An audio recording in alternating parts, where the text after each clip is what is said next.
In the reading You're Short Besides, we read about Sucheng Chan's experiences of being an Asian woman that has a disability.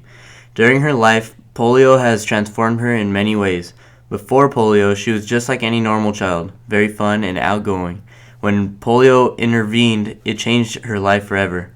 Many doctors had a grim outlook on Chan's survival, and even some of the religious healers were not so optimistic. So Chan received very little medical attention. Because of Chan's gender, she experienced different things than a man would.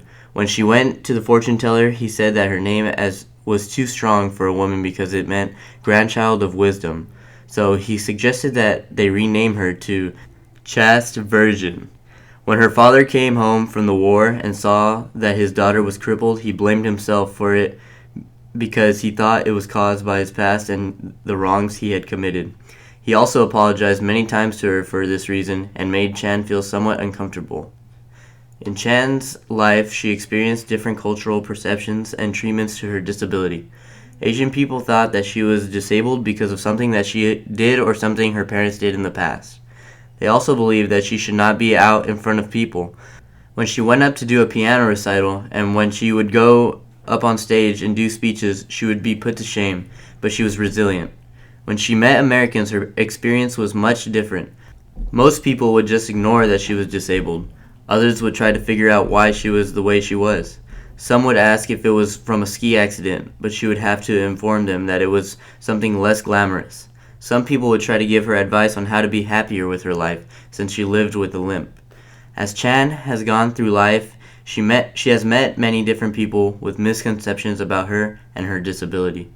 When she was younger, many of the doctors and the fortune tellers did not think that she was going to live very long. Also, they did not think that she would be able to learn, so she was not put into a school until she was 9. When she got older, people did not think that she should be in front of a crowd, and many of them yelled, Baikab, which means cripple, cripple. Also, people thought that if she had a different attitude towards life, she would be happier. Chan expresses that it is hard for people with disabilities to find a balance of the desire to be physically independent and having to take care of their bodies and not overtaxing their bodies. The only way that Chan would feel any relief from her back pain and headaches were a good massage. When she was 18, she would go to the doctors to look at her leg because it had become too painful for her to walk. Chan had been walking on her bad leg for so long that her spine had become an S-curve, and she was not able to walk on her own, so she would wear a brace on her leg. The doctors did not seem to give her the relief she was looking for, but massages seemed to be the only thing that gave her relief. The only bad thing about massages was they only relieved the pain for a few days, and it became expensive to keep having to get massages 3 times a week.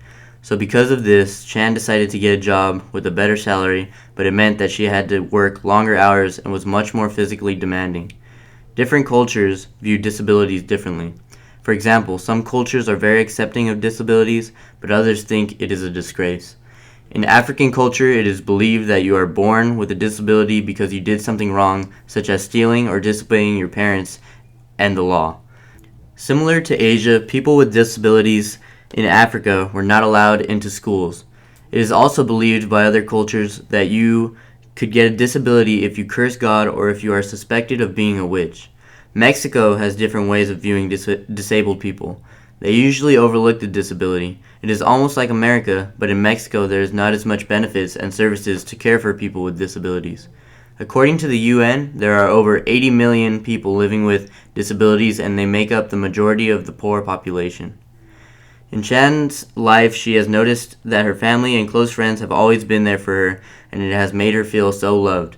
She expresses that around them, she does not feel self-conscious about her disability, instead feels accepted and wanted by the people around her. Her close friends and family do not resent her for all the extra attention and care her disability requires. They jump in and want to help any way they can to make Chan feel as comfortable as she can. The title of this piece, You're Short Besides, means that to me that there are always going to be people in your life that think that there are limitations that are holding you back. There will be people that don't believe that you are capable of achieving greatness because you are a certain way or because you have a different background than them. But the only person that can put limitations on yourself is you.